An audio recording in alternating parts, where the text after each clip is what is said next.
بسم اللہ الرحمن الرحیم ایاک نعبد و ایاک نستعین۔ میرے پاکستانیوں، آج میں یہ جو سینٹ کا الیکشن ابھی ہوا ہے، اس کے اوپر میں آپ سب سے، اپنی قوم سے بات کرنا چاہتا ہوں۔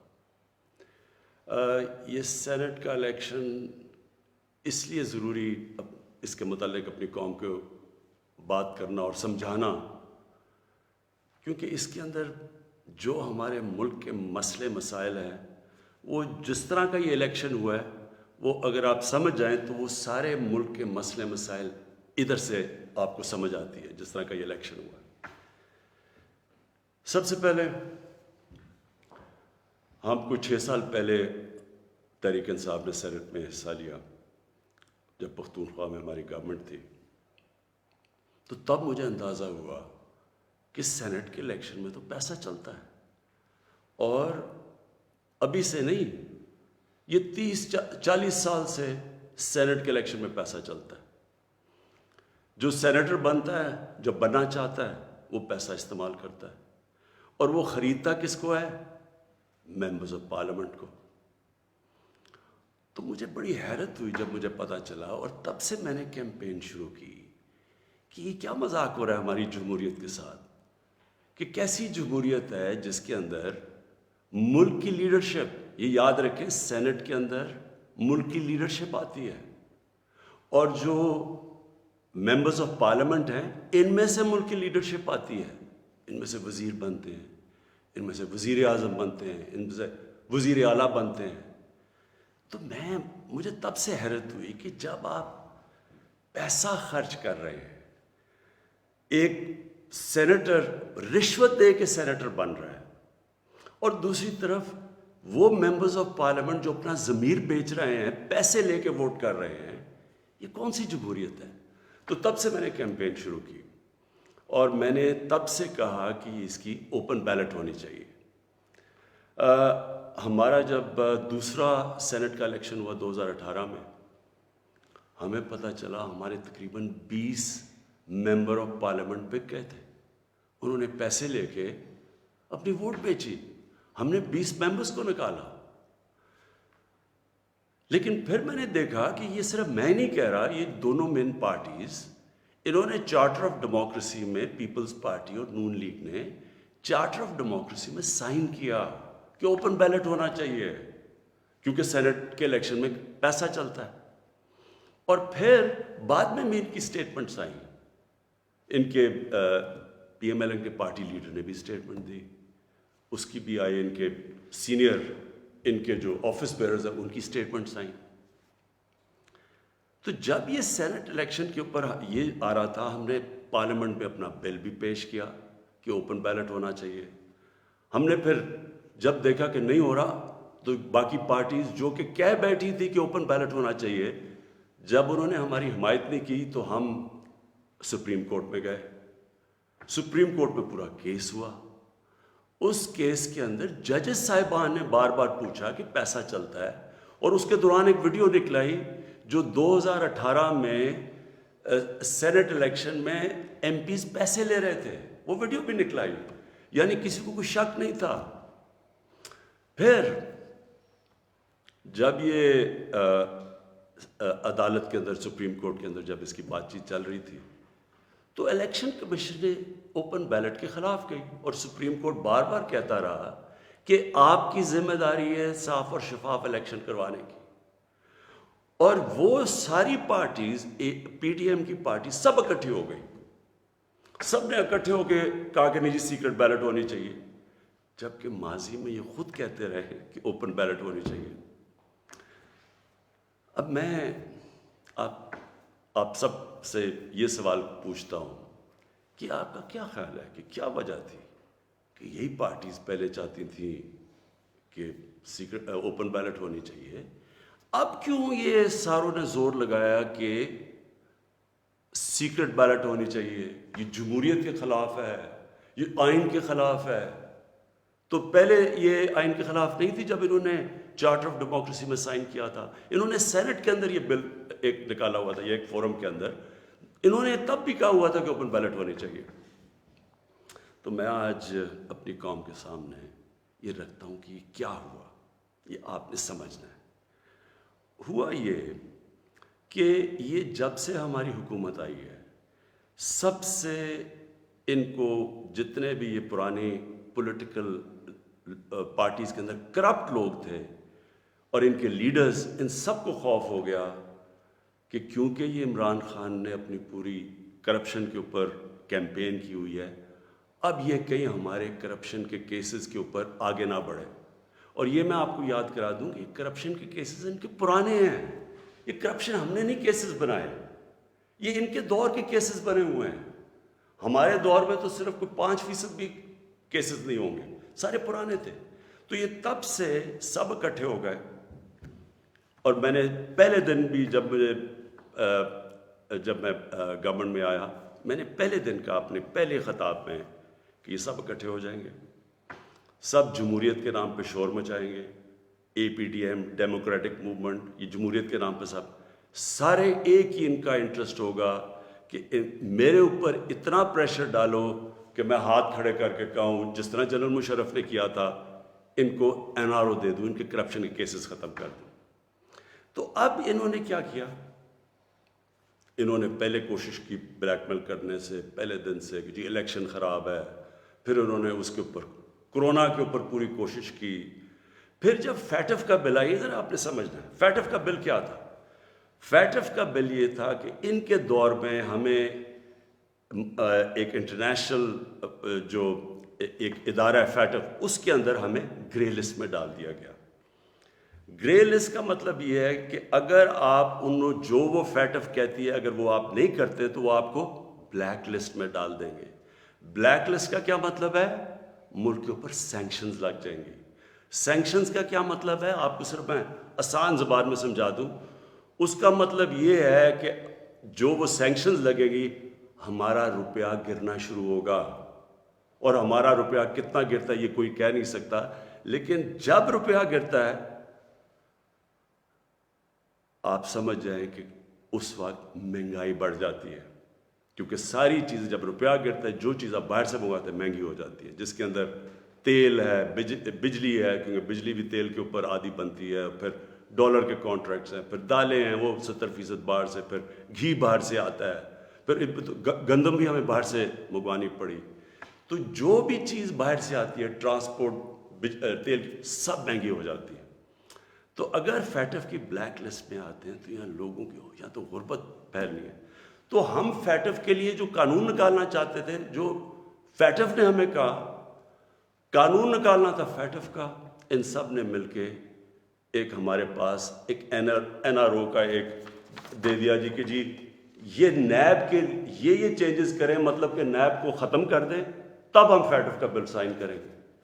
فیٹف ملک کے لیے، نیب کا اس سے کیا تعلق ہے؟ صرف اور صرف کہنے کی کوشش ہے، ان کا 1 پوائنٹ ایجنڈا ہے کہ کسی طرح مجھے پریشر کر دیں کہ میں کسی طرح بلیک میل کریں کہ ان کو این آر او دے دوں۔ اب آپ سمجھیں کہ انہوں نے یہ کیوں کیا؟ کیوں یہ جو پہلے کہہ رہے تھے، سب کہہ رہے تھے کہ سینٹ کے الیکشن میں پیسہ چلتا ہے اور اوپن بیلٹ ہونی چاہیے، اور اب کیوں سب اکٹھے ہو گئے؟ سپریم کورٹ میں جا کے سب نے اکٹھے زور زور سے کہا کہ نہیں جی ہمیں سیکرٹ بیلٹ چاہیے، خفیہ بیلٹ چاہیے۔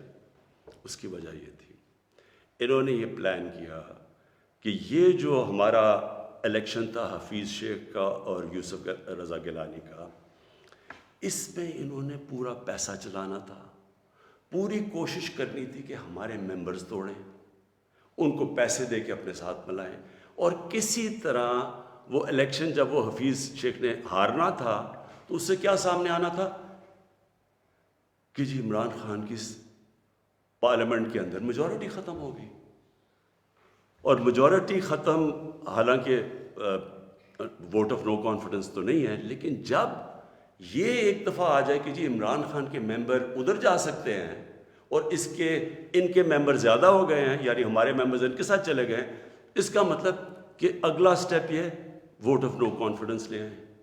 تو اصل مقصد یہ تھا کہ ووٹ آف کانفیڈنس کی تلوار میرے اوپر لٹکائیں، مجھے بلیک میل کریں کہ میں کسی طرح ان کو این آر او دے دوں۔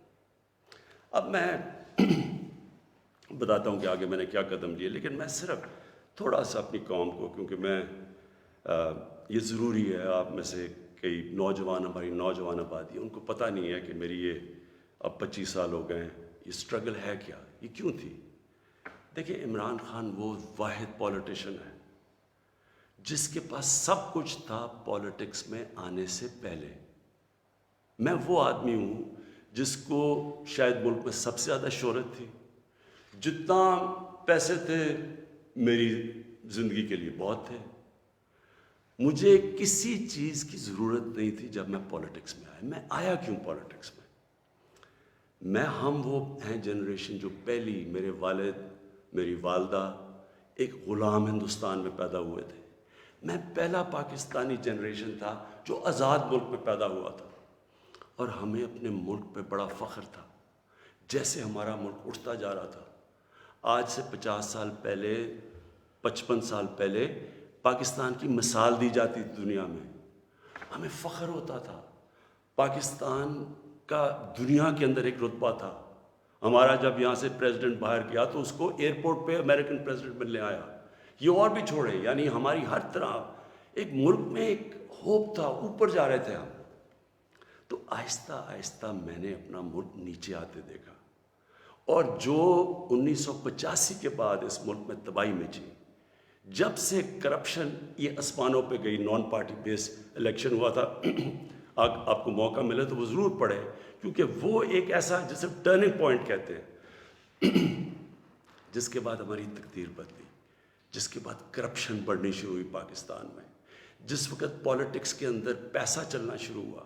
یہ یاد رکھیں 1985 تھا وہ۔ تو ہم دیکھ رہے تھے کہ آہستہ آہستہ پیسہ اقتدار میں کیوں آ رہے ہیں جی؟ بزنسز چلانے کے لیے۔ پرائم منسٹر بن رہا ہے تو فیکٹریاں بننی شروع ہو گئی، پرائم منسٹر بننا ہے تو بزنس مین بننا، 7 وزیروں نے پیسہ بنانا شروع کر دیا۔ 85 کے بعد ہمارا ملک جانا شروع ہوا نیچے۔ اس سے پہلے ہندوستان اور پاکستان کے اندر میں آپ کو فرق بتاؤں، میں جب کرکٹ کھیل کے ہندوستان سے پاکستان آتا تھا تو لگتا تھا غریب ترین ملک سے امیر ترین ملک میں آ گیا ہوں، اور آہستہ آہستہ آہستہ ہم نے چینج دیکھا یہ آتے ہوئے۔ میں اس لیے پولیٹکس میں آیا تھا، اور میرا مقصد کیا تھا؟ دیکھیں، میں نے تو بہت اپنا وقت باہر کی دنیا میں گزارا ہے۔ میں نے مغربی ممالک دیکھے ہیں، میں نے انگلینڈ کے اندر ان کے سارے سسٹمز دیکھے ہیں۔ فرق کیا ہے؟ کیا وجہ ہے کہ ایک ملک اوپر چلا جاتا ہے اور دوسرا ملک سارے وسائل کے باوجود نیچے آ جاتا ہے؟ وہ ہے لفظ انصاف، قانون کی بالادستی۔ نبی صلی اللہ علیہ وسلم نے مدینہ کی ریاست کی بنیاد کس چیز پہ رکھی تھی؟ عدل اور انصاف پہ۔ انہوں نے جب کہا تھا، اور وہ اچھا یہ ہے کیا انصاف؟ قانون کی بالادستی کا مطلب کیا ہے؟ میں چاہتا ہوں سب نوجوان آپ سب سمجھیں۔ قانون کی بالادستی کا مطلب یہ ہوتا ہے کہ طاقتور اور کمزور ایک ہی برابر ہوں، قانون ان سے ایک طرح کرے۔ جب نبی صلی اللہ علیہ وسلم نے کہا تھا کہ تمہارے سے پہلے بڑی قومیں برباد ہوئی، جو طاقتور کے لیے ایک قانون، کمزور کے لیے دوسرا قانون، وہ قومیں تباہ ہو جاتی ہیں۔ جب انہوں نے کہا کہ میری بیٹی بھی اگر جرم کرے گی اس کو سزا ملے گی، کہنے کا مطلب یہ ہے کہ قانون یعنی انصاف وہ ہوتا ہے جو طاقتور کو قانون کے نیچے لے کے آتا ہے۔ اب یہاں کیا ہو رہا تھا؟ جو طاقتور، اس کے لیے سارا ایک قانون، وہ چوری کر رہا ہے، وہ پیسے بنا رہا ہے، وہ منی لانڈرنگ کر رہا ہے، وہ پلاٹوں کے اوپر قبضے کر رہے ہیں، وہ سرکاری ان کو کوئی پکڑ نہیں رہا تھا۔ بیچارے غریب لوگ جیلوں میں بھرے ہوئے تھے۔ میں نے بھی جب جنرل مشرف کے دور میں کوئی 8-9 دن جیل میں گزارے ہیں، وہاں صرف غریب لوگ آپ کو نظر آتے ہیں، لگتا ہے صرف غریب ہی چوری کرتا ہے۔ دیکھیں، یہ آپ کو آج میں صرف سمجھانے کی کوشش کر رہا ہوں کہ میری سٹرگل ہے کیا۔ 2 چیزیں ہوتی ہیں۔ جب طاقتور کو ایک ملک کا قانون اس کو پکڑتا نہیں ہے، جب وہ کوئی جرم کرتا ہے تو وہ ملک اپنی تباہی کی طرف چلا جاتا ہے، جس طرح ہمارے نبی صلی اللہ علیہ وسلم نے کہا تھا۔ وہ کیوں چلا جاتا ہے؟ میں یہ بھی آپ کو سمجھاتا ہوں۔ دیکھیں، چھوٹے چوری کرتے ہیں، غریب آدمی چوری کرتا ہے، پٹواری چوری کرتا ہے، تھانے دار، وہ پیسے بناتے ہیں، تنگ ہوتے ہیں لوگ۔ لیکن جب ملک کا پرائم منسٹر اور منسٹر چوری کرتا ہے تو وہ ایک ملک کو مقروض کر کے رکھ دیتا ہے. وہ کیسے کرتا ہے؟ میں پرائم منسٹر ہوں، سارے جتنے میرے جیل میں چور بھرے ہوئے ہیں ان کی ساری چوریاں اکٹھی بھی کر دو تو وہ کتنے کی بن جائے گی؟ 2 3 4 ارب 5 ارب 6 ارب. میں پرائم منسٹر ہوں، میں ایک پروجیکٹ کے اندر میں اربوں روپیہ بنا سکتا ہوں. کیسے؟ میں پاور پروجیکٹ لگاؤں، اور یہاں ہوا ایسے، پاور پروجیکٹ لگاتا ہوں 100 ارب کا، وہ ہوتا ہے اس کی قیمت 100 ارب، میں اسے کہتا ہوں 130 ارب کر دو. 30 ارب سیدھے میرے باہر ہی ملک سے باہر ہی چلے جاتے ہیں، میرے اکاؤنٹ میں آ جاتے ہیں. اب وہ جو 30 ارب، سب سے پہلے تو سارے ملک کے چور ملا کے بھی 30 ارب چوری نہیں کرتے. وہ جو جیلوں میں بیچارے ہیں، مشکلوں میں، کوئی بے روزگار ہے، کوئی 100 مسئلے ہوتے ہیں عام آدمی کے. کئی تو ہوتے بھی چور ہیں لیکن کئی بیچارے مجبور بھی ہوتے ہیں، وہ تو جیلوں میں ہیں. سیدھا بیٹھ کے 30 ارب ایک ڈیل میں بنا سکتا ہوں. اور اچھا، اس کی قیمت کون ادا کرتا ہے؟ آپ ادا کرتے ہیں. وہ کیسے ادا کرتے ہیں؟ کہ جو 130 ارب کا جب پروجیکٹ بن جاتا ہے تو اس کا جو بجلی کی قیمت ہے وہ اوپر چلی جاتی ہے. آپ اگر کہیں پتہ چلوائیں کہ وہی پروجیکٹ جو پاکستان میں لگے ہوئے ہیں وہ کتنے پہ لگے ہیں، اور جو وہی پروجیکٹ باہر کہیں بجلی کے لگے ہیں ان کی کتنی قیمت ہے، تو اس کی کون قیمت ادا کرتا ہے؟ قوم ادا کرتی ہے. قوم مقروض ہو جاتی ہے. ساری تیسری جن کو کہتے ہیں ڈیولپنگ ورلڈ، غریب ملک، آپ ساری میں ایک ملک کا آپ کو بتا سکتا ہوں ان کی غربت کا سبب کیا ہے. وہاں ان کے بھی پرائم منسٹر بیٹھے ہیں، پریزیڈنٹ بیٹھے ہیں، وزیر بیٹھے ہیں، وہ بھی ملک کا پیسہ چوری کرتے ہیں. پھر ان کو مجبوری باہر بھجوانا پڑتا ہے کیونکہ ملک میں نظر آ جائے گا نا پیسہ. اس لیے وہ پھر باہر، یہ جس طرح یہ چینی والا اور یہ پاپڑ والا، ان کے نام پہ باہر اس لیے بھجوانے پڑتے ہیں کہ وہ پکڑے نہ جائیں. اب جب وہ پیسہ باہر جاتا ہے وہ دگنا ملک کو نقصان ہو جاتا ہے. آپ کو پتہ ہے ایک یونائٹڈ نیشنز کا ایک ادارہ ہے، میں یہ چاہتا ہوں کہ آپ پورا سمجھیں کہ اس ملک سے یہ تھوڑے سے جو مل کے یہ جو بڑے بڑے مجرم ہیں کر کیا رہے ہیں آپ کے ملک سے. یہ ہمارے ملک میں نہیں صرف ہو رہا، یہ غریب ملکوں میں سب میں یہی کہانی ہے. جو ایک ادارہ ہے اس کو کہتے ہیں فیکٹائی، یہ یونائٹڈ نیشنز کا ادارہ ہے. یہ کیا کرتا ہے؟ یہ پوری طرح ریسرچ کرتا ہے کہ غریب ملکوں سے پیسہ امیر ملکوں میں کتنا پیسہ جاتا ہے، یا آف شور اکاؤنٹس میں کتنا جاتا ہے، یا بڑے بڑے لنڈن اور نیو یارک میں بڑے بڑے غریب ملکوں سے لوگ جو گھر خریدتے ہیں وہ اس کی سروے کرتا ہے. اس کے مطابق ہر سال 1000 ارب ڈالر غریب ملکوں سے امیر ملکوں میں جاتا ہے، آف شور اکاؤنٹس میں جاتا ہے. یہ فیکٹ آئی کی رپورٹ ہے. آپ کو پتہ ہے ہمارا سارا 22 کروڑ لوگوں کا بجٹ کتنا ہے؟ مشکل سے 60 ارب ہے. ہم 22 کروڑ لوگ جو ہیں، ہمارا سارا بجٹ 60 ارب ہے. تو 1000 ارب غریب ملکوں سے جاتا ہے. ایک 10 سال پہلے رپورٹ آئی تھی، پاکستان سے 10 ارب ڈالر منی لانڈرنگ ہو کے ملک سے باہر جاتا ہے. تو یہ ہو کیا رہا ہے؟ غریب ملکوں سے پیسہ جا رہا ہے امیر ملکوں میں. غریب ملک غریب ہوتے جا رہے ہیں. غریب ملکوں اور امیر ملکوں میں فاصلے بڑھتے جا رہے ہیں.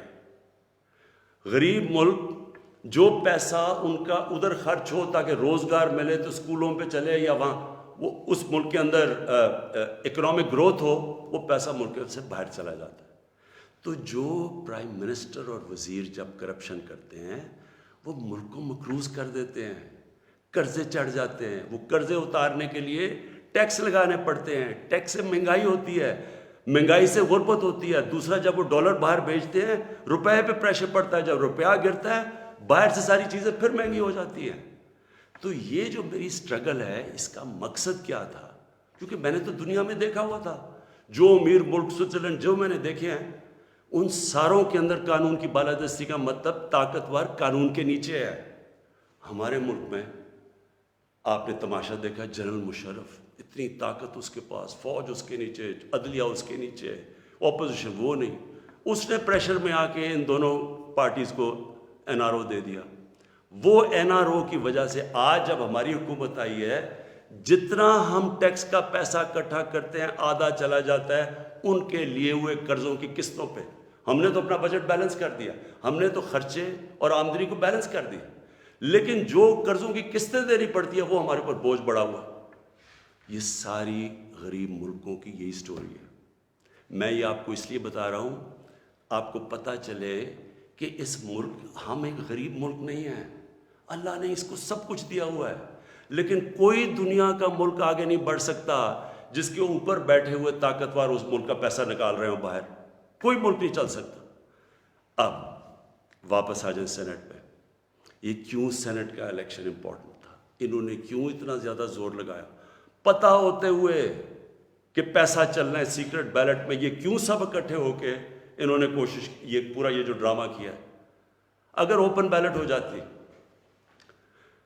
تحریک انصاف کو تو ہمیں اتنی سیٹیں ملنی تھی جتنی ملی ہیں سینٹ میں. ہمارا تو یہ جو کہہ رہے ہیں نا کہ بہت بڑا کوئی مارکا مار لیا, ہمیں تو اتنی سیٹیں مل گئی ہیں, ہم تو سب سے بڑی پارٹی بن گئے سینٹ میں. لیکن انہوں نے جو سارا ڈرامہ کیا ہے وہ ایک حفیظ شیخ کی سیٹ کے اوپر, اور سارا جو پیسہ لگایا ہے جو یوسف رضا گیلانی کا پیسے بانٹ رہا تھا شام کو, لوگوں کی ضمیر خرید رہا تھا. اور وہ جو میں نے جب اپنے ایم این اے سے جب میٹنگ کی, ہماری خواتین نے ہمیں بتایا کہ جی ہمیں کال کر کے آفرز مل رہی تھی. کوئی ہماری پرانی پی ٹی آئی کی وہ کال کر کے کہہ رہی تھی 2 کروڑ سے بولی لگ رہی تھی. اب میں الیکشن کمیشن سے تھوڑا بات کرنا چاہتا ہوں. دیکھیں, الیکشن کمیشن آپ کا بہت بڑا رول ہے. آپ کی سب سے بڑی ذمہ داری صاف اور شفاف الیکشن ہے. یہ آپ کی آئینی ذمہ داری ہے. پہلے تو مجھے یہ نہیں سمجھ آئی کہ آپ نے عدالت میں کیوں جا کے کہا کہ جی خفیہ بیلٹ ہونی چاہیے. مجھے یہ بتائیں, کوئی آئین اجازت دیتا ہے چوری کرنے کی, رشوت دینے کی کوئی آئین اجازت دیتا ہے جو 30 سال سے ہو رہا ہے؟ پھر جب آپ کو سپریم کورٹ نے موقع دیا, کیا انہوں نے آپ کو کہا کہ ہاں اس دن سیکرٹ بیلٹ کروا لو, لیکن اس کے بعد ان کی آئیڈینٹیفیکیشن رکھو بیلٹ کی کہ ہم مثلا آج پتہ چلوانا چاہتے ہیں جی ہمارے 15-16 لوگ جو بکے ہیں, میں ورڈ یوز کر رہا ہوں بکے ہیں, ہمیں پتہ تو چلے وہ کون ہے.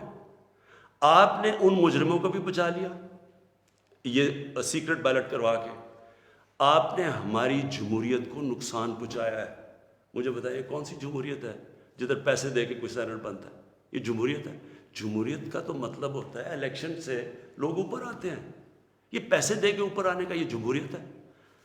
دوسرا مجھے بتائیں کہ جو ہمارے بچے ہیں, ہمارا ایک نوجوان آبادی ہے, اب ہم کیا ان کے لیے مثال سیٹ کر رہے ہیں؟ سارے ملک کے سامنے پیسے چل رہے ہیں, وہ ویڈیو چل رہی ہے پیسے کی. اس سے پہلے ویڈیو چلی جو 2018 کے الیکشن میں کہ جناب وہ ایم پیز کروڑوں روپیہ ایسے ایسے کر کے بیگز میں ڈال رہے ہیں. کوئی کچھ کوشش کی؟ کیا آپ کو یہ نہیں پتا کہ آپ کی ذمہ داری تھی انویسٹیگیٹ کرنے کی؟ ساری ایجنسیز آپ کے نیچے ہیں, سب کے سامنے یہ تماشا ہوا. مجھے یہ بتائیں کہ جب ایک ملک کی لیڈرشپ, یہ لیڈرشپ ہے سینٹ کی, جب یہ رشوت دے گی اور رشوت لے گی تو آپ کیا کہیں گے کہ پٹواری اور تھانے دار وہ ٹھیک ہو جائے گا؟ کیا آپ کہیں گے باقی لوگ ٹھیک ہو جائیں لیکن لیڈرشپ چوری رشوت دے؟ ایک چائنیز پروورب ہے کہ fish rots from the top. جب اوپر آپ کرپشن کی اجازت دے رہے ہیں اور آپ کے سامنے ہوئی ہے اور آپ کو پتہ تو ہونی ہے. میں کہتا گیا, میں نے الیکشن سے پہلے کہا کہ ریٹس لگ گئے لوگوں کے, بولیاں لگ رہی ہیں. آپ کو موقع جب دیا سپریم کورٹ نے, کیا وجہ تھی کہ آپ 1500 بیلٹس کے اوپر کوئی ایک بار کوڈنگ نہیں کر سکتے تھے؟ آپ نے تو پوری طرح ایک موقع دیا ملک کی جمہوریت کو ڈسکریڈٹ کرنے کے لیے. اس سے کیا ہوا؟ میں آپ سے سوال پوچھتا ہوں کہ آج کیا ہماری جمہوریت اوپر گئی ہے نیچے گئی ہے؟ جو آپ نے ملک کی موریلٹی, اخلاقیات کو نقصان پہنچایا ہے کہ یہ جو اوپن ہارس ٹریڈنگ ہو رہی ہے, کیا اس سے فرق ہو؟ مجھے بتائیں. یہ ایک بڑی عظیم خواب کا نام تھا پاکستان, اسلامی فلاحی ریاست. یہ علامہ اقبال نے کہا تھا مثال بنے گی مسلمان دنیا کے لیے. مجھے بتائیں یہ اپنے نوجوانوں کو آپ کیا بتائیں گے؟ اس سارے ملک کے سامنے. اور یہ کتنا پیسہ چلا ہے, یہ ابھی تو یہ تو سامنے آ گیا نا آپ کا ویڈیو. آپ کو یہ نہیں اندازہ کہ کتنا پیسہ چلا ہے اس الیکشن کے اندر, کس طرح لوگوں نے اپنے ضمیر بیچے ہیں پیسہ بنانے کے لیے, کس طرح ہماری پالیٹکس کو کرپٹ کیا گیا ہے. جو کروڑوں روپیہ خرچ کر کے سینیٹر بنے گا وہ حاتم طائی ہے, وہ آ کے ملک کی خدمت کرے گا, وہ یہ پیسہ کدھر سے ریکور کرے گا؟ پھر کہتے ہیں جی کہ دیکھیں جی کرپشن بڑی بڑھ گئی ہے ملک میں. کبھی قانون سے بھی کوئی کرپشن ختم ہوئی ہے؟ مجھے بتائیں, کبھی کوئی قانون بنا کے یا لا انفورسمنٹ سے کرپشن ختم ہو سکتی ہے؟ کرپشن ایک معاشرہ ختم کرتا ہے, ایک قوم مل کے کرپشن ختم کرتی ہے. جب ایک قوم ایک میسج دیتی ہے کہ ایک جو کرپشن کرے گا, رشوت دے گا, وہ ہمارے میں سے نہیں ہے, اس کو لوگ شادیاں نہیں کروائیں گے ان گھروں میں, ان کو ووٹ پارٹیز پہ نہیں بلائیں گے. یہاں کرپٹ لوگوں کو آپ مین سٹریم میں لا رہے ہیں. اور میں یہ بھی کہنا چاہتا ہوں, ہمارے وہ میڈیا کے لوگ, میں ان سے سوال پوچھتا ہوں, بڑے بڑے صحافی عدالت میں جاتے ہیں, عدالت میں جا کے کہتے ہیں کہ جی وہ نواز شریف کو تقریر کرنے کی موقع دینا چاہیے, وہ نیلسن منڈیلا تقریر کرے گا, ملک کو پتہ نہیں کیا فائدہ ہوگا. ایک آدمی سپریم کورٹ سے کنوکٹ, ایک مجرم جھوٹ بول کے ملک سے بھاگا ہوا, جس کے اوپر اربوں اربوں روپے کی چوری, اس کے بیٹوں کے اربوں روپے کی پراپرٹیز میں رہ رہے ہیں لنڈن. ملک سے کیوں بھاگے ہوئے جی؟ ہم برطانوی سٹیزن ہیں. وہ تو جی بکنگھم پیلس میں پیدا ہوئے تھے نا, کدھر سے پیسہ آیا ان کے پاس؟ یہ یہاں سے پیسہ چوری کر کے باہر بیٹھے ہوئے ہیں, وہ باہر بیٹھا ہوا ہے, اس کا منشی جو دماد ہے وہ باہر بیٹھا ہوا ہے, ان کے بچے باہر بیٹھے, سارے اربوں پتی ہیں, کوئی جواب. اور یہاں ہمارے صحافی کہہ رہے ہیں کہ جو اسے تقریر کرنے کا موقع دے. وہ کوئی جیل سے نکلتا ہے اربوں روپے کی کرپشن کے چارج, وہ جا کے پھول پھینک رہے ہیں لوگ اس کے اوپر. مجھے یہ بتائیں کیسے کرپشن ختم ہوگی؟ جب آپ معاشرہ جب ان کرپٹ لوگوں کو ایکسیپٹیبل کر دے گا, یہ کھلے عام, جب یوسف رضا گیلانی یہ جب بنے گا سینیٹر اور وہ پیسے چلا کے, اور ہم اس کو ایکسیپٹ کریں گے, جی ہو جی جمہوریت ہے بڑی آ گئی. یہ صرف میں یہ سمجھنے کی کوشش کر رہا ہوں کہ کیا ہمیں فکر ہے اپنے آنے والے بچوں کی, اپنی جنریشنز کی, اپنی نسلوں کی, کہ کیا ہم ایگزامپل سیٹ کر رہے ہیں ان کے لیے. میں اپنی ساری قوم سے پوچھتا ہوں کہ اگر آپ ان لوگوں کو ایکسیپٹ کر لیں گے, جو بڑے بڑے ڈاکو, کیا عمران خان کی اکیلے کی ذمہ داری لگی ہوئی ہے کہ ان کے پیچھے پڑا رہے؟ یہ آپ سب کی ذمہ داری ہے. سنگاپور کے اندر جب ایک وزیر نے چوری کی, کرپشن کی, لی کوان یو جو ان کے پرائم منسٹر کا سب سے قریبی تھا, اس نے جب اس کو سزا دلوائی اس نے خودکشی کر لی, کیونکہ اسے پتا تھا معاشرے میں اب میری جگہ ختم ہو گئی ہے. اس کو معاشرے میں ہال نہیں ڈالیں گے, پھول نہیں پھینکیں گے کہ نیب سے باہر آ رہے جی پھول پھینک رہے ہیں. کوئی نہیں پوچھ رہا کہ اس نے کتنی کرپشن کی ہے. میرے پاکستانیوں, دیکھیں یہ آپ کے اوپر ہے, کیا آپ اپنے ملک کو اوپر لے جانا چاہتے ہیں یا ان چوروں کے ساتھ کمپرومائز کرنا چاہتے ہیں؟ ہم آج اس لیے یہاں ہیں کہ ہم نے چوری ایکسیپٹ کی, چوروں کو ایکسیپٹ کیا. ہم نے ان لوگوں کو جو ہمیں پتہ ہوتے ہوئے کہ انہوں نے آپ کا پیسہ چوری, میرا تو نہیں پیسہ چوری ہوا, یہ جو پیسہ باہر گیا یہ میرا تو پیسہ نہیں باہر گیا, یہ ہمارا پیسہ باہر گیا ہے. یہ کانٹریکٹس کے اوپر پیسہ بناتے ہیں, ہر چیز کے اوپر. سڑک جو بنی ہوتی ہے 1 ارب روپے میں, وہ بناتے ہیں 1.5 ارب روپے میں, باقی پیسہ ان کی جیب میں. اور وہ سارا, آپ ساری قوم جو ہمارے اوپر قرضے چڑھے ہوئے ہیں, پیچھے تو جائیں یہ قرضے چڑھے کیسے ہیں؟ کون سی قوم آگے بڑھ سکتی ہے؟ ایک مجھے قوم بتائیں, ایک ملک بتائیں, ایک مجھے ملک بتائیں جس کے پرائم منسٹر اور وزیر چوری کر رہے ہوں اور وہ ملک ترقی کر رہا اور خوشحالی ہو. اور جو ملک سزا اور جزا نہیں کرتا, طاقتور کو سزا نہیں دیتا, وہ طاقتور جو مرضی کرے, وہ اچھا وہ بدقسمتی سے ان کو وی آئی پیز کی طرح ٹریٹ کیا جاتا ہے. جیلوں میں بھی وہ وی آئی پی ہیں, انہوں نے اربوں کی چوری کی ہے, وہ بیچارہ غریب آدمی نے کوئی کسی کی بھینس اٹھا لی کچھ, وہ اس کا حال دیکھے اور ان وی آئی پیز کا حال دیکھے. قوم کرپشن سے لڑتی ہے, قانون اکیلا کرپشن نہیں ختم کر سکتا. یہ جو آپ نے ڈرامہ دیکھا ہے آپ کے سامنے جو ہوا ہے, ساری قوم نے دیکھا ہے کہ پیسے دے کے ایک وزیر جیت گیا اور بڑی تالیاں بجے, جی بہت بڑا زبردست کام کیا اس نے. اس کا ماضی اٹھا کے دیکھیں, $60 ملین کا پاکستان کا پیسہ پڑا تھا سوئٹزرلینڈ میں. آصف زرداری تو کہہ ہی نہیں سکتا تھا میرا, کیونکہ اس نے تو کوئی ڈکلیئر ہی نہیں کیا, چوری کا پیسہ تھا. سپریم کورٹ اسے کہہ رہا ہے کہ لیٹر لکھو کہ پاکستان کا پیسہ سوئٹزرلینڈ کو واپس دیں. لیٹر نہیں لکھا. وفاداری جی, میں جی بڑا وفادار ہوں. کس سے؟ کسی انسان سے وفادار ہوں. پاکستان کا پیسہ سوچیں, 8-9 ارب روپیہ پاکستان کا باہر پڑا ہے, وہ آ جاتا, ہم اسے کیا کیا کر سکتے ہیں. اسکول بنا سکتے ہیں, لوگ ہسپتال, 100 چیزیں کر سکتے ہیں. لیکن جی اس نے وہ تو یہ اس کی سب سے بڑی ہے, اس پہ ڈسکوالیفائی ہوا ہے. آج بڑے زوروں شوروں سے جی سینیٹر بن گیا, جی بہت بڑی کامیابی ہوئی ہے. اب میں آخر میں اپنی آپ سے آخری جو بات کرنا چاہتا ہوں وہ یہ, ان کا خیال یہ تھا کہ میرے اوپر یہ نو کانفیڈنس کی تلوار لٹکائیں گے, اور میں کیونکہ مجھے کرسی بڑی عزیز ہے تو میں ان کو کہوں گا کہ جی ہاں جی ٹھیک ہے, میں آپ کو NRO دے دیتا ہوں, یعنی آپ کی جتنے بھی کیسز نے آپ کو ختم کر دیتا ہوں. میں پرسوں کانفیڈنس پوشن لے رہا ہوں, اسمبلی کے پاس جا رہا ہوں, کانفیڈنس اپنی اسمبلی کو کہہ رہا ہوں آپ بتائیں سامنے, کیونکہ وہ تو اوپن ہوگا نا. یہ آپ کا ڈیموکریٹک, میں اب اپنے سارے ممبرس کو کہہ رہا ہوں, یہ آپ کا جمہوری رائٹ ہے. آپ کہہ سکتے ہیں کہ جی ہم عمران خان کے ساتھ نہیں ہیں, میں آپ کی عزت کروں گا, ٹھیک ہے, میں نااہل ہوں, اتنا قابل نہیں ہوں. آرام سے ہاتھ کھڑے کریں, کہ نہیں ہے میں اپوزیشن میں چلا جاؤں گا, اگر آپ جیت جاتے ہیں میں اپوزیشن میں بیٹھ جاؤں گا.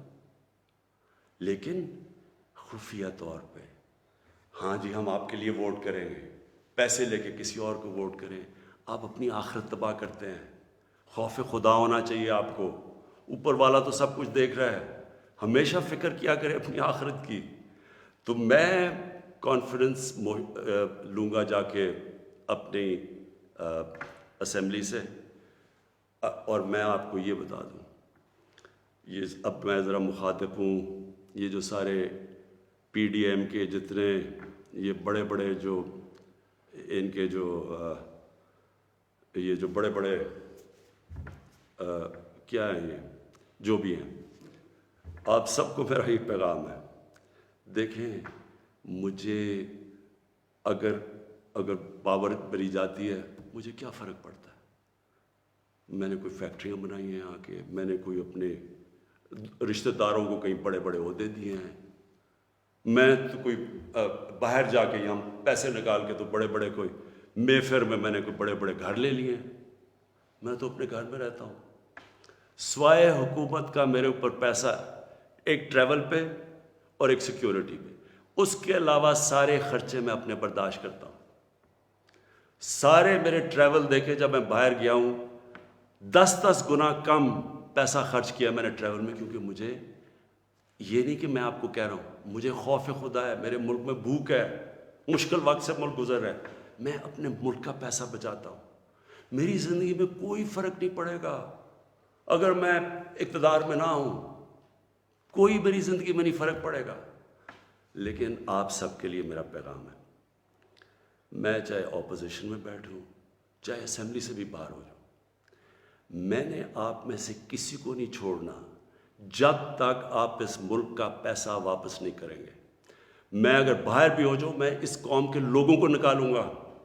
یہ جو قوم ہے یہ اپنا جب ملک کا پیسہ چوری ہوتا ہے اس کو بچانے کے لیے نکلے گی, چوروں کے پیسے کو بچانے کے لیے قوم نہیں نکلتی. جو آپ نے جتنی کوشش کر لی ہے, میں آپ کو پبلک نکال کے دکھاؤں گا, مجھے کوئی فرق نہیں پڑتا میری زندگی کو.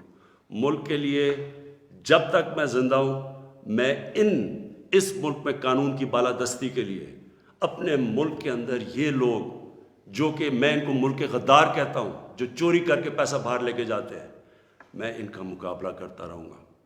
اور میرا یہ ایمان ہے کہ اللہ اس ملک کو بڑا اچھا وقت دکھانے والا ہے. مجھے یہ میرا ایمان ہے کہ یہ ملک ایک عظیم ملک بنے گا, اور یہ بنے گا ہی تب جب یہ سارے بڑے بڑے ڈاکو جیلوں میں ہو گئے، پاکستان پائندہ باد،